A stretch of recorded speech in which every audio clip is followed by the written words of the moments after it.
క్రీస్తు ప్రభునందు ప్రియ సహోదరి సహోదరులారా, ఈరోజు మనము విభూది బుధవారంలో ఉన్నాం.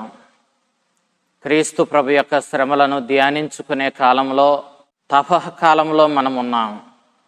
ఈనాటి దివ్య గ్రంథ పఠనాలు మనం పరిశీలించినప్పుడు యోవేలు గ్రంథము 2వ అధ్యాయము 12వ వచనం నుంచి 18వ వచనం వరకు, మత్తయి శుభవార్త 6వ అధ్యాయం 1వ వచనం నుంచి 6వ వచనం వరకు, మరియు 16వ వచనం నుండి 18వ వచనం వరకు మనం దేవుని వాక్యాన్ని ఆలకించాం. మనం క్రీస్తు ప్రభు యొక్క శ్రమల మరణ పునరుత్థానాలను ధ్యానించుకొని ఆ ప్రభు యొక్క పునరుత్థాన అనుగ్రహాలకు, ఆశీస్సులకు మనల్ని మనం సిద్ధపరచుకునే ఈ పవిత్రమైనటువంటి ఈ తపః కాలానికి మొదటి రోజున విభూతి బుధవారంలో మనం ఉన్నాం. తల్లి శ్రీసభ విభూతి బుధవారంతో ప్రారంభించేటటువంటి ఈ 40 రోజుల ఈ దీక్షా కాలాన్ని మనం పవిత్రంగా గడపాలని, మనం దేవునికి కృతజ్ఞత లేని తనానికి, ఆయన చిత్తాన్ని విధేయించక ఆయన చిత్తానికి అవిధేయతను ప్రకటిస్తూ, ఆయనను లెక్క చేయకుండా ఈ లోకమే ముఖ్యమన్నట్లు మనము జీవించిన విధానానికి పశ్చాత్తాపపడి ప్రాయశ్చిత్త క్రియలు చేస్తూ హృదయ పరివర్తనతో ఆ విధంగా ప్రభువైపుకు తిరిగి రావడానికి ఈ 40 రోజులు మనకి గొప్ప ఆశీర్వాదకరమైనటువంటి అనుగ్రహ కాలముగా మనకు ఉన్నాయని తల్లి శ్రీసభ మనకి ఈ కాలాన్ని ప్రసాదిస్తూ ఉంది. తపఃకాలంలో, క్రీస్తుని శ్రమల కాలంలో మొదటి రోజును ఈ విభూది బుధవారం నాడు మనము ప్రారంభిస్తూ ఉన్నాము. యేసుక్రీస్తు తన బహిరంగ సువార్త ప్రచారం చేసేటటువంటి బాధ్యతను నెరవేర్చే ముందు 40 రోజులు ఎడారిలో ఉపవాసం ఉండి తనను తాను సిద్ధపరచుకొని అటు వెనక ఈ మానవ రక్షణ బాధ్యతను చేపట్టాడు. అదే రీతిలో మనము ఈ 40 రోజులను మనం సిద్ధపరచుకొని ఆ క్రీస్తు ప్రభు తన పునరుత్థానం ద్వారా మనకు తీసుకొచ్చినటువంటి ఆ రక్షణానుగ్రహాలను, ఆ నిత్య జీవాన్ని, ఆ ఉత్థాన ఆశీర్వాదాలను పొందుకోవడానికి మనల్ని మనం సిద్ధపరచుకునేటటువంటి అనుగ్రహ కాలంగా ఈ కాలాన్ని మనం చూస్తూ ఉన్నాం. ఈరోజు విభూదిని మన నొసళ్లపై ధరిస్తూ ఉన్నాము. పోయిన సంవత్సరము మట్ల ఆదివారం నాడు పచ్చని చెట్ల రెమ్మలతో యేసుక్రీస్తుని మన పురవీధుల్లోనికి ఆహ్వానిస్తూ, ఆ పచ్చని రెమ్మలు ఆ ప్రభు యొక్క రక్షణ కార్యాన్ని మనందరికీ ప్రసాదించే నిత్య జీవానికి సూచనగా ఉండగా, మనం వాటిని ఆనందంతో ఊపుతూ ఆ మట్టలాదివారం నాడు ప్రభువుని మన పురవీధులలోనికి ఆహ్వానించాం. యేసుక్రీస్తు మనందరి రక్షణార్థం యెరూషలేము పురవీధుల్లోనికి అడుగుపెట్టిన అంశాన్ని గుర్తు చేసుకుంటూ మనమందరం కూడా ఈ కార్యాన్ని చేశాం. అయితే ఏ చెట్ల రెమ్మలనైతే మనమందరం కూడా మరి ఆనందంగా ఊపుతూ ఆ ప్రభువుని మన మధ్యకు ఆహ్వానించామో, ఆ చెట్ల రెమ్మలను ఈనాడు కాల్చి వాటి నుండి తయారు చేసినటువంటి విభూదిని యాజకుడు మన నొసళ్లపై రాస్తూ, నీవు మట్టి నుండి వచ్చావు, మట్టిలోనే కలిసిపోతావని గ్రహించి హృదయ పరివర్తన చెంది క్రీస్తు ప్రభుని యొక్క సువార్తను విశ్వసించి నీ జీవితాన్ని ధన్యం చేసుకోమని చెబుతూ అతడు మన నొసళ్లపై సిలువ గుర్తును వేయగా, మనమందరము ఈనాడు విభూదితో ముద్రించేటటువంటి ఆ సిలువ గుర్తులను స్వీకరిస్తున్నాము. ఈ విభూది మన మరణానికి గుర్తుగా ఉంది. క్షీణించిపోవు ప్రాణులమైన మనము, క్షణికమైనటువంటి శరీరాన్ని ధరించిన మనము, ఈ శరీరం నశించిపోగా శాశ్వతమైనటువంటి ఆత్మ నిలిచిపోతుంది. ఆ ఆత్మను దేవుని సన్నిధికి నడిపించుకోవడానికి మనము ఆధ్యాత్మికమైనటువంటి జీవితాలను జీవించాలని, ఈ ఆధ్యాత్మికమైన జీవితాన్ని మనలో పెంపొందించుకోవడానికే ఈనాడు మనము ఈ విభూతి సాంగ్యాలలో పాలు పొందుకుంటున్నామని ఈ సిలువ గుర్తు మనకు గుర్తు చేస్తూ ఉంది. మనం పాపము చేత విరిగిపోయాము. మనకు మరలా మరమ్మత్తుల అవసరము. అనగా మనము పాపము చేత దేవునికి దూరమయ్యాము. మనల్ని మనం సరిచేసుకొని మనం మరలా ఆ ప్రభు వద్దకు మరలాలి. ఆ ప్రభువు మన మీద కనికరముతో శ్రమల మరణాన్ని ఎదుర్కొని తన శిలువ మరణంతో మనల్ని అందరినీ సరిచేశాడు. దేవునికి దూరమైన మనల్ని మరలా మనలను దేవునితో ఐక్యపరుస్తూ మనల్ని దేవునికి దగ్గర చేస్తూ మనల్ని నడిపించేటటువంటి గొప్ప నాయకుడిగా కాపరిగా వచ్చిన క్రీస్తుని, ఆయన శిలువ మరణాన్ని ధ్యానించుకోవడం ద్వారా మనల్ని మనం ఆ ప్రభు ఇచ్చే రక్షణానుగ్రహాలకు సంసిద్ధం చేసుకోవాలని ఈ విభూతి బుధవారం మనకు గుర్తు చేస్తూ ఉంది. ప్రభు యేసుక్రీస్తునిపై విశ్వాసముతో అనుదినము మనము జీవించాలని, మన జీవితంలో మనకి అనుక్షణం ఎదురయ్యే శిలువలను విశ్వాసముతో నమ్మకంతో మనము భరిస్తూ మన జీవిత యాత్రను ముందుకు కొనసాగించాలని, ఆ విధంగా కొనసాగించడం ద్వారా మనం విజయం సాధిస్తామని ఈనాడు మనము ఈ కార్యము ద్వారా గ్రహిస్తూ ఉన్నాము. విశ్వశ్రీ సభ మనల్ని 2 రోజులు ఉపవాసం ఉండమని చెబుతూ ఉంది. సంవత్సరంలో మనం 2 రోజులు ఉపవాసం ఉండాలి. ఒకటి విభూతి బుధవారం రోజున, అదేవిధంగా క్రీస్తు ప్రభు శిలువ మీద మరణించిన ఆ పెద్ద శుక్రవారం రోజున. ఈ 2 రోజులు మనం ఉపవాసం ఉండాలని చెబుతూ ఉన్న తల్లి శ్రీ సభ ఆజ్ఞను మనం పాటించాలి.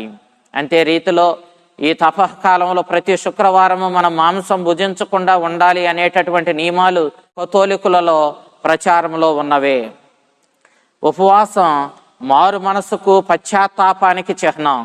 మన శారీరకమైన కోరికలపై మన ఆశలు నిలుపుకోకుండా మన నిజమైన ఆకలి అయినటువంటి ఆధ్యాత్మికమైన ఆకలిపై మనసు ఉంచి మన ఆకలిని తీర్చగలిగిన యేసుక్రీస్తుపై మన మనసును నిలుపుకొని ఆ ప్రభువుని కోరుకుంటూ మనము జీవించాలని మనం చేసే ఈ ఉపవాసాలు మనకు హెచ్చరిస్తూ ఉన్నాయి.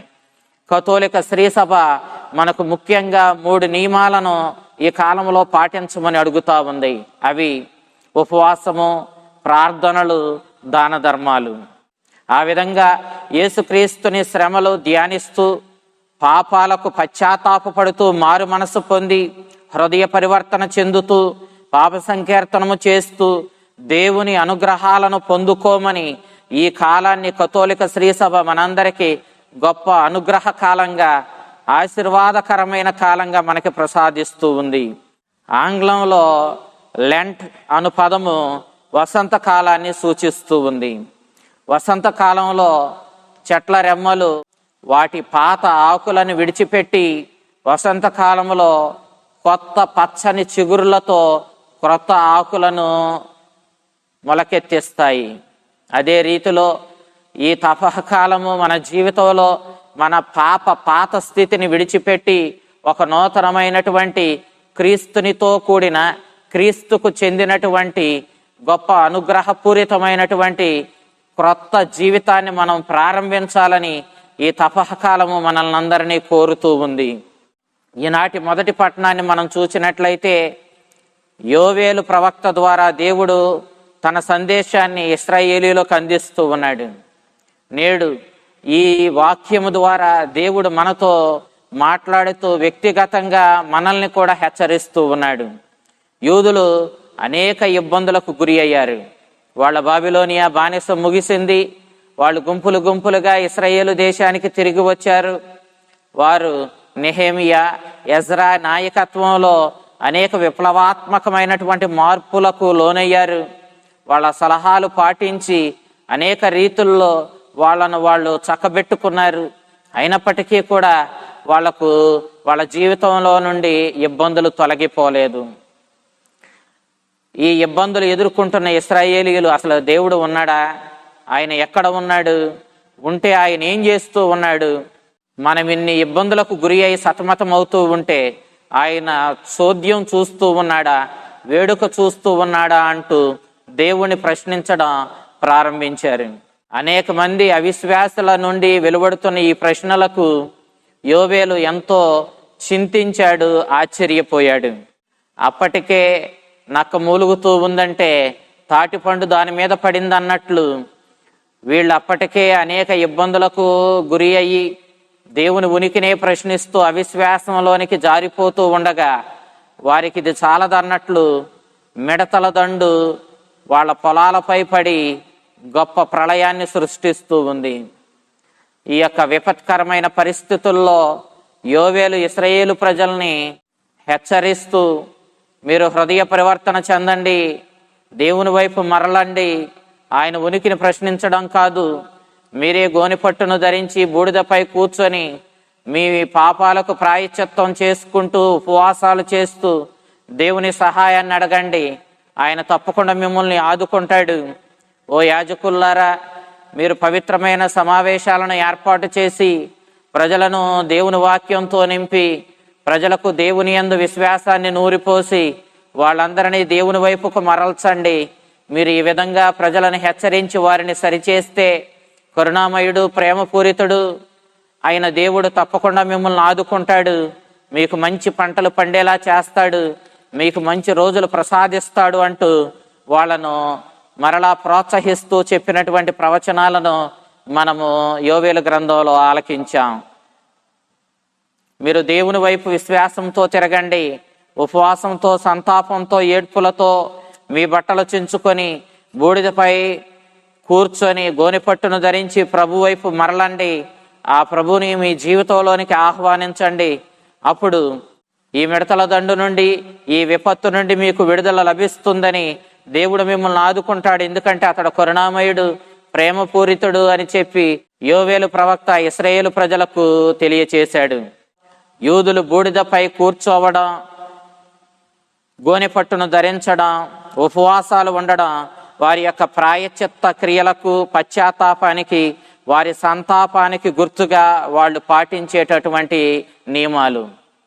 మనము యోనా గ్రంథం చూసినప్పుడు నినివే నాశనం అవ్వబోతూ ఉందని చెప్పి యోనా చెప్పగా ఆ నినివే వాసులందరూ యూదుల వలె వారు కూడా గోనెపట్టును ధరించి బూడిదపై కూర్చొని ఉపవాసం ఉంటూ దేవుని క్షమించమని తమ సంతాపాన్ని వెల్లడి చేశారు. నేటి సువిశేషాన్ని మనం చూసినప్పుడు యూదులు అనాదిగా వారి సంప్రదాయంలో నీతిమంతులు జీవితంలో పాటించేటటువంటి 3 అంశాలను గూర్చి యేసుక్రీస్తు ఈనాడు మాట్లాడుతూ ఉన్నాడు. అవి ప్రార్థన, ఉపవాసం, దాన ధర్మాలు. ధర్మశాస్త్రం చెబుతున్నటువంటి ఆజ్ఞలన్నిటినీ కూడా క్రోడీకరించి 613 ఆజ్ఞలను పరిసయ్యులు, ధర్మశాస్త్ర బోధకులు, మత పెద్దలు ఏర్పాటు చేశారు. ఈ 613 నియమాలకు ఈ 3 నియమాలు ప్రార్థన, ఉపవాసం, దాన ధర్మాలను జత చేసి ప్రతి నీతిమంతుడు తన జీవితంలో ఈ నియమాలను తూచా తప్పకుండా పాటించాలని చెప్పి వాళ్ళు బోధించడం మనం చూస్తూ ఉన్నాం. యేసుక్రీస్తు ఈ భక్తి కార్యాలు సరైన రీతిలో పాటించాలని చెప్పాడు. అవి దేవునితో నిజాయితీతో, విశ్వాసంతో కూడిన బంధాన్ని కోరుకొని ప్రతి వ్యక్తి పాటించాలని. ఒకవేళ ఏ వ్యక్తి అయినా దేవునితో నిజాయితీతో, విశ్వాసంతో కూడిన బంధం కోరుకొని ఈ నియమాలు పాటించకపోతే వాటి వల్ల ఆ వ్యక్తికి ఎలాంటి మేలు, ప్రయోజనము ఉండదని ప్రభు నిర్మోహమాటంగా తెలియచేశాడు. దాన ధర్మాలు చేయాలి. ద్వితీయోపదేశ కాండం 15వ అధ్యాయం 7వ వచనం నుంచి 11వ వచనం వరకు మనం చూసినప్పుడు దేవుడిచ్చిన కానుకలను ప్రేమతో ఒకరితో ఒకరు పంచుకోవడాన్ని మనం చూస్తూ ఉన్నాం. ఇది నిబంధనతో కూడినటువంటి బంధము. యెషయా గ్రంథం 58వ అధ్యాయం 7వ వచనం, కీర్తనల గ్రంథం 112వ కీర్తన 9వ వచనంలో మనం చూస్తూ ఉన్నాం. కపట వేషధారులు అన్నాడు ప్రభు, అనగా నటించేవారు. వీధుల్లో దాన ధర్మాలు చేస్తూ తాను దాన ధర్మాలు చేస్తున్నానని అందరూ చూడాలని ఎదర గొప్ప బ్యాండుని ఏర్పాటు చేసుకొని ఆ శబ్దంతో ముందు వెళుతూ ఈ ఊరేగింపులో పేదలకు దాన ధర్మాలు చేస్తూ తానెంత దాన ధర్మాలు చేయువాడో అందరికీ తెలియాలని యూదులు కోరుకునేవాళ్ళు. ఆ విధంగానే వాళ్ళు అందరికీ తెలిసేటట్లుగా పురవీధుల్లో దాన ధర్మాలు చేస్తూ ఉండేవాళ్ళు. నేడు యేసుక్రీస్తువు ఈ విధమైనటువంటి విధానము సరైంది కాదని స్పష్టంగా తెలియచేస్తూ ఉన్నాడు. ఏ వ్యక్తి ఏ కార్యం చేసినా అది దేవుని మహిమను, దేవుని ఘనతను కోరుకొని ఆ కార్యం చెయ్యాలి. మరి మనము దేవుని మహిమను, ఘనతను కోరుకొని ఆ కార్యం చేయునప్పుడు ఇతరులు ఇచ్చు ఘనత మీద మన మనసు ఉండరాదు. యూదులు ఇతరులు ఇచ్చు ఘనతను కోరుకొని వాళ్ళు అందరూ చూచేటట్లుగా దాన ధర్మాలు చేశారు కాబట్టి వాళ్ళ దాన ధర్మాలకు పొందవలసిన ఫలితాన్ని ఇతరుల నుండి వాళ్ళు పొందియే ఉన్నారు కాబట్టి ఇక దేవుడు ఇచ్చేటటువంటి ఘనతకు వాళ్ళు నోచుకోలేదు. వాళ్లకు దేవుని నుండి ఎలాంటి బహుమానము లభించదని చెప్పి క్రీస్తు ప్రభు స్పష్టంగా తెలియచేస్తూ ఉన్నాడు. మత్తయి శుభవార్త 5వ అధ్యాయం 16వ వచనం, 9వ అధ్యాయం 8వ వచనం, 15వ అధ్యాయం 31వ వచనంలో మనం చూసినప్పుడు ఈ లోకంలోనే వారి బహుమానం వారు పొందారు, ఇక దేవుడిచ్చే బహుమానాన్ని వాళ్ళు పోగొట్టుకున్నారు అన్నాడు. దేవుని బిడ్డలు చాలా సునాయాసంగా సహజంగా ఎవరి పొగడ్తలు కోరుకోకుండా, ఎవరు చూస్తున్నారు, ఎవరు మనల్ని మెచ్చుకుంటారు, ఎవరు మనకు ఘనతలను ఆపాదిస్తారనే అంశాల మీద మనసు పెట్టకుండా ఆ ఎదుటివాని యొక్క పరిస్థితిని గమనించి అతనికి చేయగలిగిన సహాయాన్ని ఎంతో సహజంగా సునాయాసంగా చేసుకొని పోతూ ఉంటాడు. అతడు తన యొక్క దాన ధర్మాలను ఎంతటి స్వచ్ఛందమైన మనసుతో సునాయాసంగా చేసుకుని పోతాడు అని అంటే, తన కుడి చేతితో చేయు ఆ దాన ధర్మాలు ఎడమ చేతికి కూడా తెలియనంత మరి సునాయాసంగా దాన ధర్మాలు చేసుకుని పోతాడు. అతడు అంత సహజంగా దాన ధర్మాలు ఎదుటివాడి అవసరాన్ని గమనించి చేసుకుని పోతాడు కాబట్టి దేవుడు తప్పకుండా వాడికి బహుమానాన్ని ఇస్తాడని చెప్పి ఈనాడు క్రీస్తు ప్రభు తెలియచేస్తూ ఉన్నాడు. మనం ప్రార్థన చేసే వాళ్ళమై ఉండాలి, కానీ ప్రార్థన కూడా ఒక ప్రదర్శనగా చేయకూడదు. అది వ్యక్తిగతంగా దేవునితో మనకున్న బంధాన్ని బలపరిచే కార్యం. కాబట్టి మనం ప్రార్థన చేసేటప్పుడు మనము దేవునితో వ్యక్తిగతంగా సంభాషించే వాళ్ళమై ఉండాలి. దాన్ని ఎక్కువ మంది చూడడం కోసం బహిరంగ ప్రదేశాలలోనూ మార్కెట్ కోడళ్లలోనూ మనము చేయకూడదు. ప్రార్థన చేసే సమయంలో దేవుని బిడ్డలు ప్రశాంతమైన నిర్జనమైన ప్రదేశంలోనికో ఒక గదిలోనికో ఏకాంతంగా ప్రవేశించి వ్యక్తిగతంగా పరలోక తండ్రితో సంభాషించే వాళ్ళై ఉండాలి. ఇక్కడ గది అనగా ఆంతరంగికమైన మనస్సు. హృదయంతో ప్రార్థించే వాళ్ళమై ఉండాలి. దేవుణ్ణి హృదయంలో నిలుపుకొని ఆ దేవునికి ప్రథమ స్థానం ఇస్తూ ఆ దేవునితో మాట్లాడుతూ ఆయన వాక్యాన్ని మనసులో నిలుపుకొని ఆ వాక్యాన్ని జీవితంలో పాటించుకుంటూ జీవించే వాళ్ళమై ఉండాలి. ఆ రీతిగా మనము దేవునితో బంధం కలిగిన వాళ్ళమై ఉండాలి. నిత్యము ప్రార్థనతో ఆ బంధాన్ని మనము పెంపొందించుకునే వాళ్ళమై ఉండాలి. కానీ ఒక ప్రదర్శనలా చేస్తూ అందరి చేత భక్తిమంతులుగా ప్రార్థనాపరులుగా అనిపించుకోవడం కోసం మనం ప్రార్థనలు చేయకూడదు. ఈ విధంగా బహిరంగంగా ప్రార్థన చేయడం ద్వారా మనం పొందవలసిన బహుమానాన్ని ఈ లోకంలోనే పొందాము. తత్ఫలితంగా మనము దేవునిపై మనసు నిలుపుకొని కారణం చేత మనము దేవుని యొక్క దీవెనలను పోగొట్టుకున్న వాళ్ళం అవుతాం. మనం ఉపవాసం చేయాలి.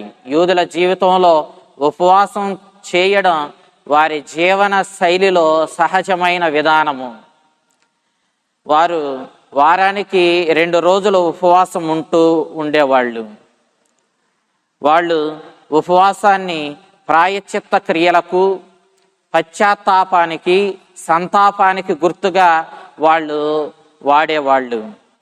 కీర్తనల గ్రంథం 35వ కీర్తన 13వ వచనం, జకరియా గ్రంథం 7వ అధ్యాయం 1వ వచనం నుంచి 14వ వచనం వరకు, 8వ అధ్యాయం 18, 19 వచనాలలో మనం ఈ అంశాన్ని చూస్తాం. నిజాయితీ గల యూదుడు వారానికి 2 రోజుల ఉపవాసం చేసేవాడు.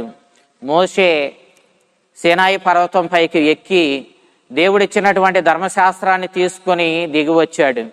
మోషే సీనాయి పర్వతానికి ఎక్కిన రోజున, అతడు ఆ సీనాయి పర్వతం నుండి దిగి వచ్చిన రోజున ఈ 2 రోజులు యూదులు ఉపవాసం ఉండేవాళ్ళు.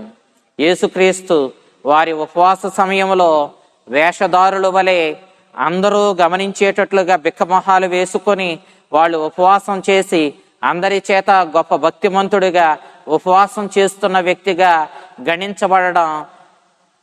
చేయడం తగదని తెలియచేశాడు. ఈ విధంగా అందరూ మీ ఉపవాసాన్ని గుర్తించడం ద్వారా ఈ లోకంలోనే మీరు తగిన బహుమానాన్ని పొందారు, తత్ఫలితంగా దేవుడిచ్చే బహుమానాన్ని మీరు పోగొట్టుకున్నారన్నాడు. మీరు ఉపవాసం ఉండినప్పుడు మీ తలకు నూనె రాసుకొని మరెవరూ కూడా నీవు ఉపవాసం ఉంటున్నట్లుగా గుర్తించలేని రీతిలో నీవు నీ ముఖాన్ని కడుగుకొని నీవు స్పష్టంగా మరి కనిపించినప్పుడు చూచిన వాళ్ళు నీవు ఉపవాసం ఉన్నట్లుగా గుర్తించరు. రహస్య కార్యాలనెల్లా గుర్తించు నీ తండ్రి తప్పకుండా నీవు ఉపవాసాన్ని గుర్తించి నీకు బహుమానాన్ని ఇస్తాడని చెప్పి మనకు తెలియచేస్తూ ఉన్నాడు. ప్రజల్లో గణపరచబడాలి అని మనం క్రియలను నెరవేర్చినప్పుడు ప్రజలిచ్చే ఘనతను మనం పొందుకుంటాం, కానీ దేవుడిచ్చే ఘనతను మనం పోగొట్టుకుంటాం. ఎందుకంటే మన మనస్సు ప్రజలిచ్చే ఘనత మీద ఉంది కానీ దేవుని మీద, దేవుడిచ్చే బహుమానం మీద లేదు. కాబట్టి ఆ బహుమానాన్ని మనం పోగొట్టుకుంటాం. ఒకని ఉపవాసం ద్వారా నిజాయితీతో కూడిన ప్రాయశ్చిత్తాన్ని, సంతాపాన్ని ఒకతను వెల్లడి చేయడానికి అవకాశం ఉంటుంది. యెషయా గ్రంథం 28వ అధ్యాయం 1వ వచనం నుంచి 11వ వచనం వరకు మనం చూసినప్పుడు, నీవు ఉపవాసం ఉన్నప్పుడు ఆకలి కొన్నవాడిని నీవు పట్టించుకొని వాడికి భోజనం పెట్టకపోతే, నివాసం లేనివాడు తలదాచుకోవడానికి నీవేదైనా కొద్దిగా ఆదరణ నీవు చూపించకపోతే, వాడికి నీడనివ్వకపోతే, ఆ ఇల్లు లేని వాడిని నువ్వు పట్టించుకోకపోతే నీవు చేసినటువంటి ఉపవాసం వల్ల ప్రయోజనం లేదని యెషయా ప్రవక్త మనకు తెలియచేస్తూ ఉన్నాడు. మానవ పొగడ్తలను కోరుకుంటే మన మనస్సు, మన సంపదలు ఈ లోక సంబంధమైన వాటి మీదే ఉంటాయి. దేవుడిచ్చే ఘనతను మనం కోరుకుంటే మనం దేవుని మీద మన మనస్సును నిలుపుకుంటాం. మన సంపద దేవుడిచ్చే బహుమానం మీద ఉంటుంది, ఆ దేవుని మీద ఉంటుంది. కాబట్టి ఈ లోక సంపదలపై మీ మనస్సులు నిలుపుకోకుండా పరలోక సంపదలపై మీ మనస్సులు నిలుపుకోండి అని క్రీస్తు మనల్ని హెచ్చరిస్తూ ఉన్నాడు. ప్రియ దేవుని బిడ్డలారా, ఈ తపః కాలంలో మనమందరము కూడా మన మనస్సులను దేవుని మీద, దేవుడిచ్చే బహుమానం మీద నిలుపుకొని ఆ దేవుని ఎడల మనము కృతజ్ఞత లేనితనముతో పాపము చేస్తూ, దేవుణ్ణి అశ్రద్ధ చేస్తూ చేసిన పాపాలకు పశ్చాత్తాపపడుతూ ప్రార్థనలతో, ఉపవాసాలతో, దాన ధర్మాలతో మరలా మనము దేవుని వైపు తిరిగి వెళ్ళి ఆ ప్రభు ఇచ్చేటటువంటి బహుమానాన్ని కోరుకొని మన జీవితాలను చక్కదిద్దుకుందాం. పాత జీవితాలను విడిచిపెట్టి యేసుక్రీస్తునిలో ఒక క్రొత్త జీవితాన్ని, అనుగ్రహపూరితమైన జీవితాన్ని మనం ప్రారంభించడానికి దేవుడిచ్చిన గొప్ప వరంగా ఈ తపః కాలాన్ని స్వీకరిద్దాం. ఈ అనుగ్రహ కాలములో దేవునికి చెందిన బిడ్డలుగా ఆయన వాక్యానుగుణంగా జీవిస్తూ, ఆయన శ్రమలను ధ్యానిస్తూ, శ్రమల వెనుక దాగి ఉన్న మర్మాన్ని గ్రహించుకుంటూ, మన జీవితాలలో మన సిలువలను మోసుకుంటూ మన జీవితాలను ధన్యం చేసుకుందాం. ఆ అనుగ్రహాలను, ఆ ధన్యతను ఈ తపః కాలము ద్వారా ప్రభు మనకి ప్రసాదించాలని వేడుకుందాం. ఆ చల్లని ప్రభువు ఈ తపః కాలాన్ని మనకు దీవెనకరంగా మలచి తన అనుగ్రహాలు మనకిచ్చి మనల్ని, మన కుటుంబాలను కాచి కాపాడును గాక. ఆమేన్.